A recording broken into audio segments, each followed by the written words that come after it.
name's Kris Hawkins, and I'm the Parent Education Coordinator here at Teen Health Connection. Um, Teen Health Connection, if you haven't heard of us, it's a comprehensive adolescent medicine and behavioral health clinic, and we're affiliated with Atrium Health. So we provide medical care and treatment to teens from 11 to 25. We have 2 board certified adolescent medicine specialists, and apparently it's difficult to get doctors to specialize in adolescent medicine. So there are not many of those in the country. So we feel very fortunate to have 2 of them here at the practice. And we have 11 behavioral health therapists here, and they work closely with teens on issues that teens deal with today. Then we have a nonprofit side. We the nonprofit program for teens and parents. And so TAB is for rising 8th graders to rising seniors, and it's a leadership opportunity. If anyone has children interested, I can get them in contact with the person that handles the teens, and then I run the parenting program. Let's see. So our topic today is parenting teens, why freedom within limits is important. So parenting teens can feel like walking a tightrope between our teens' freedom and their safety. Today, we're going to talk about how to strike the right balance through freedom within limits, a parenting approach that allows teens to develop independence while ensuring that they have necessary boundaries to guide them along the way. We'll look at how freedom, limits, control, power, and responsibility are all connected and why they're all important. So here are our objectives. Understand why balancing freedom with structure is crucial for teen development, to identify strategies for setting age-appropriate boundaries, to learn how to build mutual trust through open communication, and to recognize the benefits of allowing teens to experience natural consequences.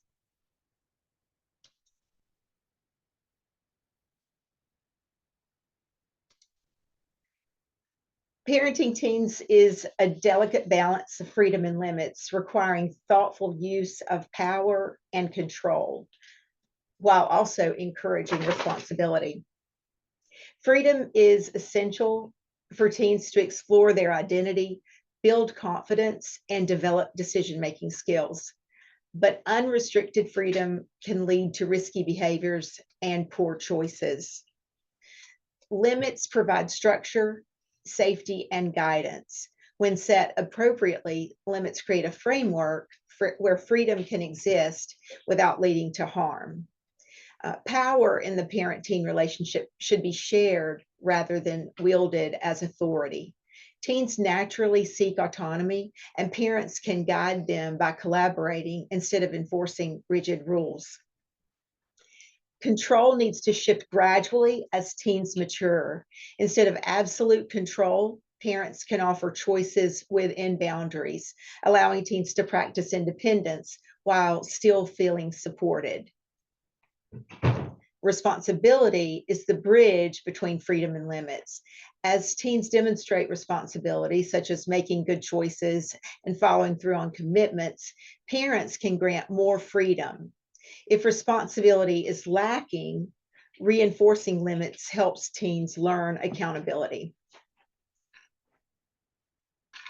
When parents balance freedom within limits, share power rather than impose control, and link privileges to demonstrated responsibility, they set the stage for their teen to develop into a confident, self-regulated adult.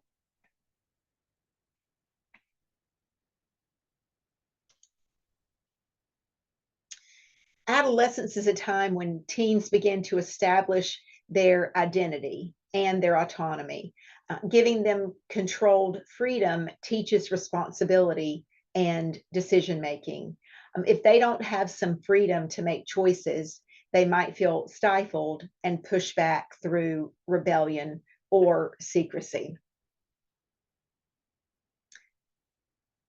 So here's a good point to just mention parenting styles. So the dictator parent is the parent that is just, lays down the law. They are not emotionally responsive or responsive to their teens' emotions. And there's often corporal punishment involved. The permissive parent is, I often say I'm a recovering permissive parent. That style parent shows the child a lot of love, but struggles with setting limits. So they may attempt to set limits, but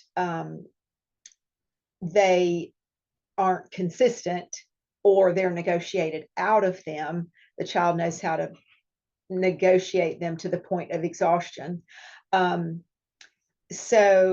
then we have the authoritative parent, and that's the parenting style that really research shows has the best outcomes altogether. So it is a mix of both, where the dictator parent is rule-based, rigid. The authoritative parent does set boundaries, but they set them lovingly. And then while the permissive parent is, struggles to set those boundaries, the authoritative parent can do that, and do it well, calmly, and lovingly. So the authoritative parent is definitely the parenting style that we shoot for. But why limits are necessary? So teens crave independence. Power is a psychological need, and but as teens are entering into, as tweens are becoming teens, they still need structure because their brains are not fully developed, especially in areas related to impulse control and risk assessment. So limits provide security and guidance, helping them learn to navigate choices responsibly. And that's what we want. The dictator parent might just, or definitely, lays down the rule, and there's no thought. The teen doesn't really have to put any thought into it. They just obey out of fear, or a fear of the parent, or fear of the consequence of what will happen if they are caught. So that's, they're motivated by external factors, and we want our teen to be motivated by internal factors, to want to do the right thing, based on their own morals and values and their internal reasoning. So when the authoritative parent does build those limits, and then sets boundaries, but then as the teen gains trust, then those limits widen, and they're given more freedom.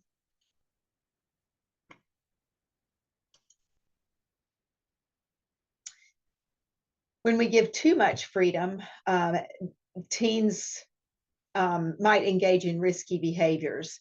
And when we set too many limits, they might feel controlled and rebel. So the key is that balanced approach, the authoritative parenting style, gradually increasing their independence as they demonstrate responsibility.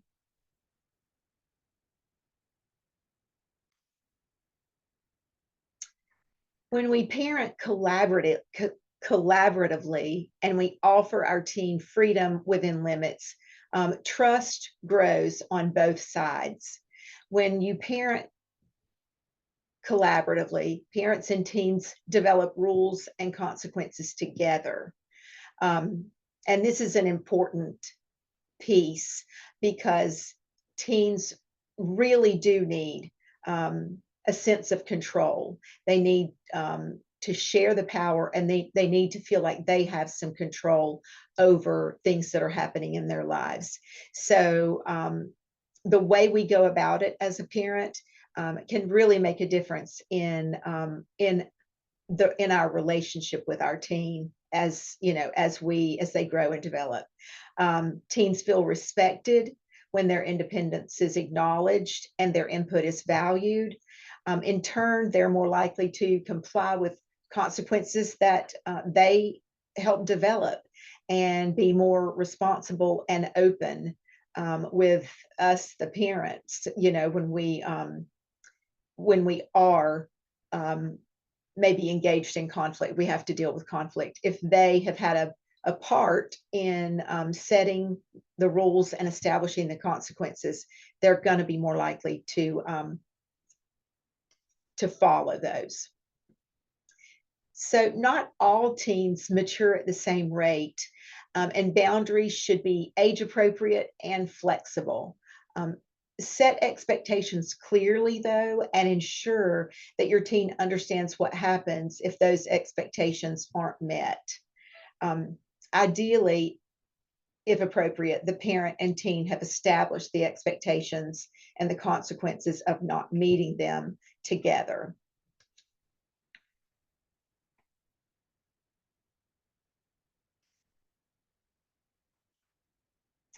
Teens are more likely to follow rules when they understand why they exist. So avoid power struggles with your teen by encouraging open dialogue. Instead of saying, you know, because I said so, explain the reasoning behind your expectations. Communication plays a really big part. So we do have to remember, when we are being direct and specific, that is a great thing. We also have to remember to be calm and emotionless, really, when we are dealing. You know, everything is great when no problems are happening, when there's no conflict and there's not a problem. But when conflict arises, that's when communication can break down. So I would just, in mentioning that, it's important to note that the teenage brain is under development, is under construction until the mid-20s, and some experts actually say closer to 30 for boys. So we have to be really mindful of that when we are dealing with our teen, because what's happening is they are reacting from their amygdala. The brain develops from the back to the front. Our amygdala, our reptilian brain, the fight, flight, freeze brain, that is first to develop. And then as the brain develops, the prefrontal cortex is in the front of the brain. That's where, you know, where our executive functioning happens, where we reason things out, where we make decisions, where we see things from other people's perspective. Where we're not impulsive, and we're able to take time and be rational. That's all from the thinking brain. And the teen isn't able to do that. They're just biologically reacting from that emotional brain, especially when conflict occurs. We can guide the teen to think and to use that prefrontal cortex that is making connections, but in those really stressful times, that is going to be virtually impossible for the teen. So I like to tell parents, I like to say, and really I speak to myself as well, I have a 20-year-old and a 25-year-old. We have to remember that it is our responsibility. The integrity of the relationship with our teen is our responsibility, because they just don't have the capacity to enter into rational thought when conflict is occurring.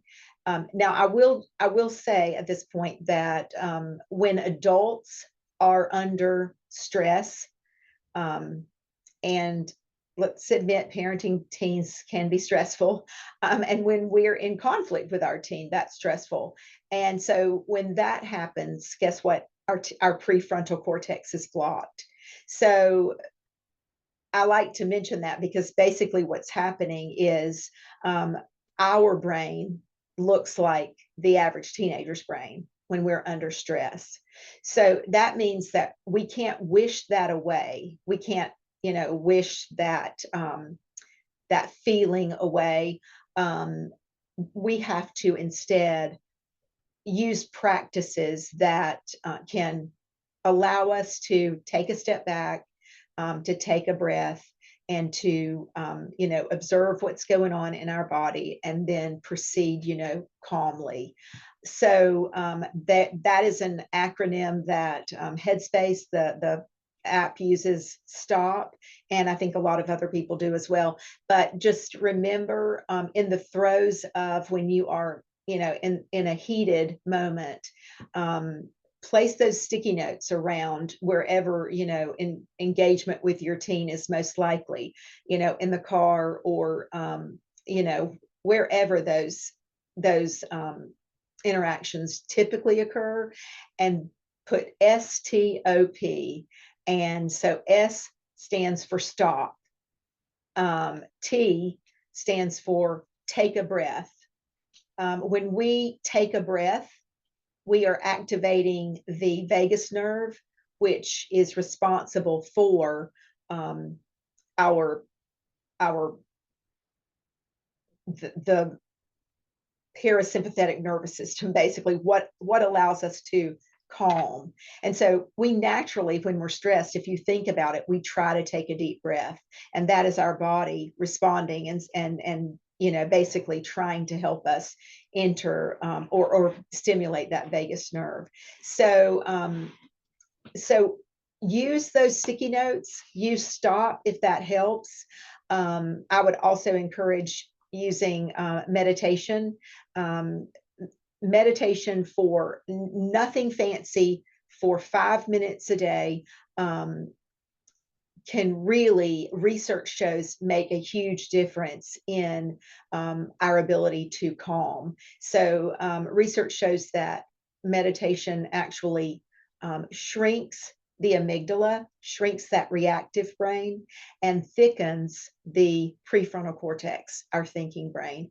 So we want to give ourselves as much as much help as we can when we are dealing with stressful situations with our teens, and it's critical that we stay calm, because if we are responding to their emotionally charged outburst with our own emotional outburst, nothing good occurs, and really only we can only damage the relationship, or definitely not build a strong relationship in that situation.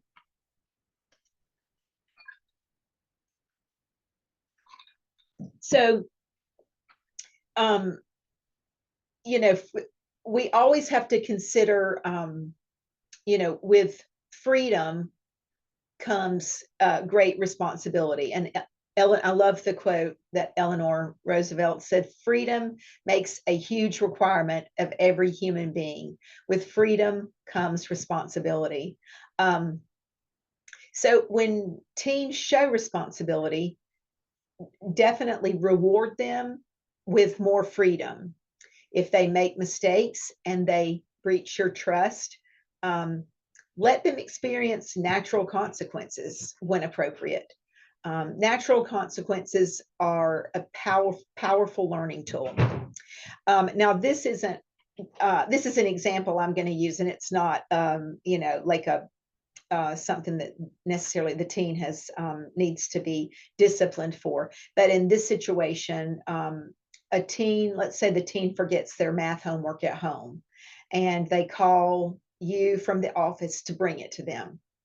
Um, I am not proud to say, but I have taken homework or a lunch to a school or two in the past. And so when we do that, we're not offering our team the opportunity to learn from their mistake. Um, that natural consequence in that situation, they get a 0, or maybe they negotiate with the teacher to bring it in the next day. But regardless, it isn't your responsibility to handle it. And we need to remember our teen needs to practice they need to make mistakes so they can, learn how to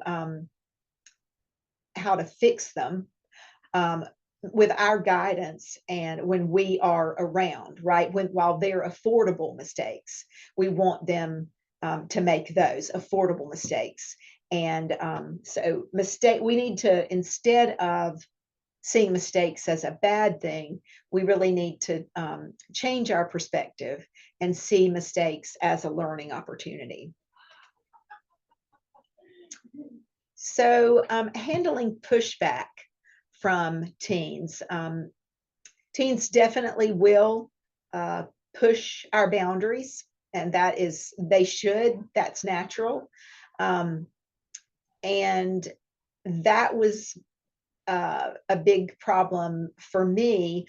And also remember when you're parenting, if you can kind of think about how you were parented, it really impacts the way you parent, in your own children.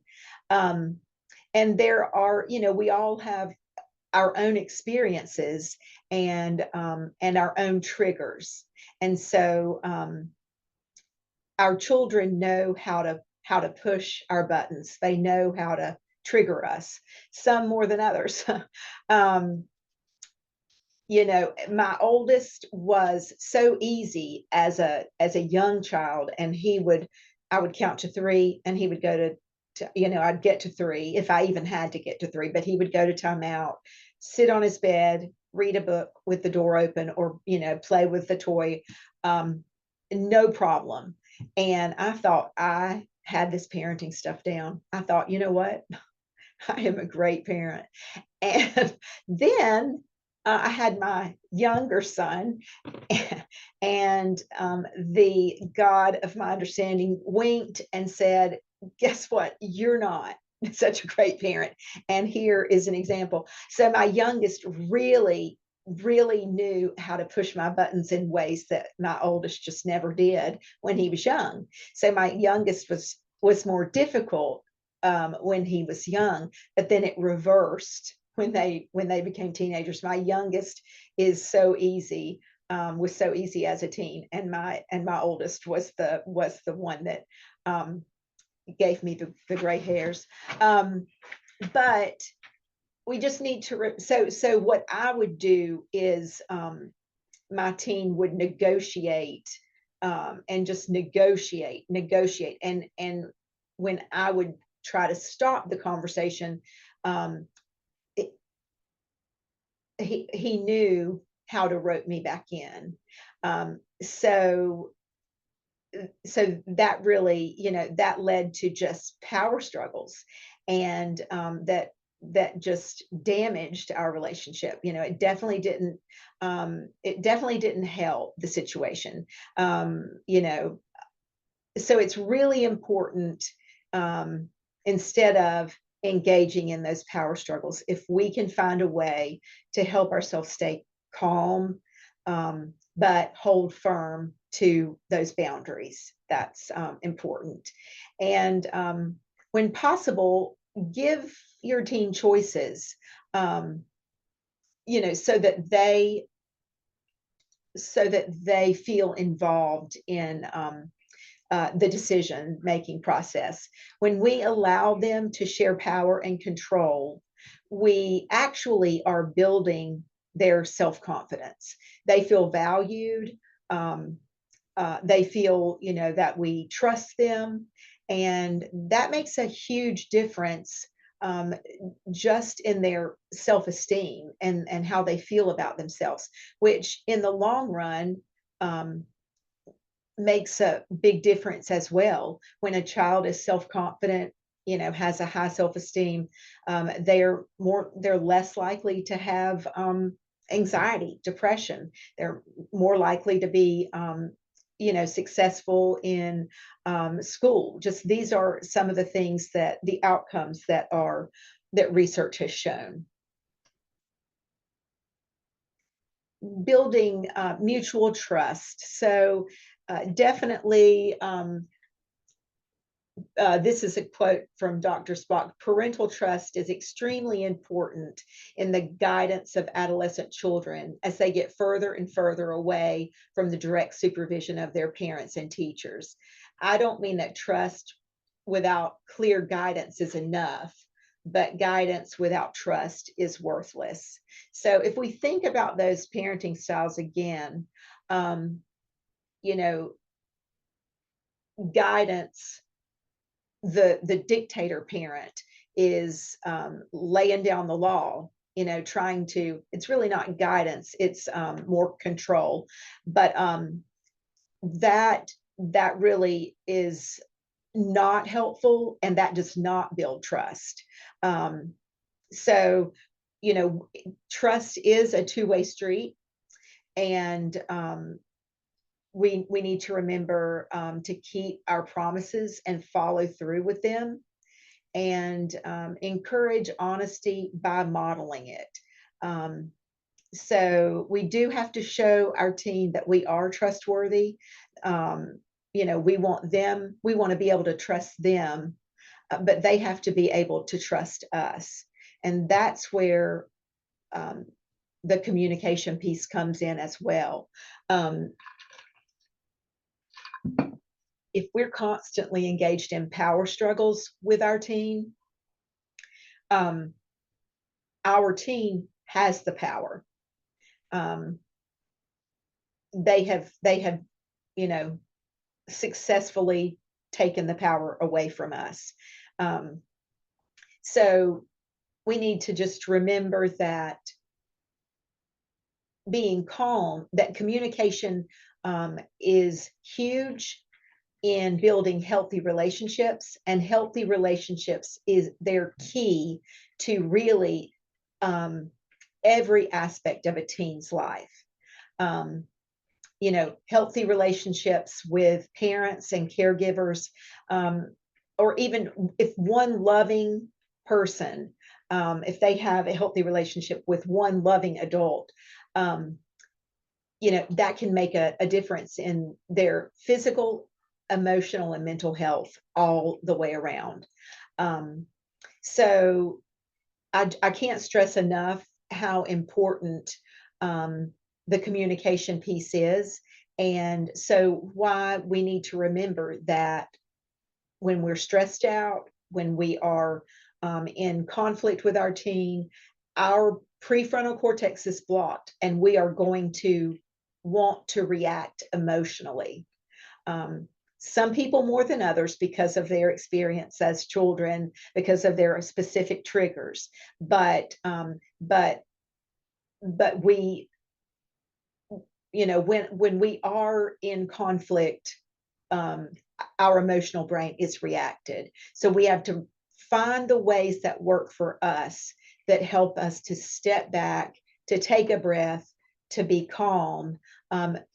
When we can engage in healthy conversation with our teen. Or if there is no possibility, if the conflict is so big, and you are so angry at something, maybe your teen comes home and you smell alcohol on their breath, and you think, I can't have this conversation tonight. It's a really important conversation. We're gonna have it, but I need to be calm and I need to be thinking rationally when we have the conversation. So it definitely is okay to postpone a really important conversation, to a time when both parties can be calm. The same as if your teen is unable to calm and they are screaming, and or they just seem to be not hearing anything you're saying. It's important to just stop that conversation then and say, when your voice is as calm as mine, we can continue. But if not, we're not going to make any progress. So we need to wait until we're both calm.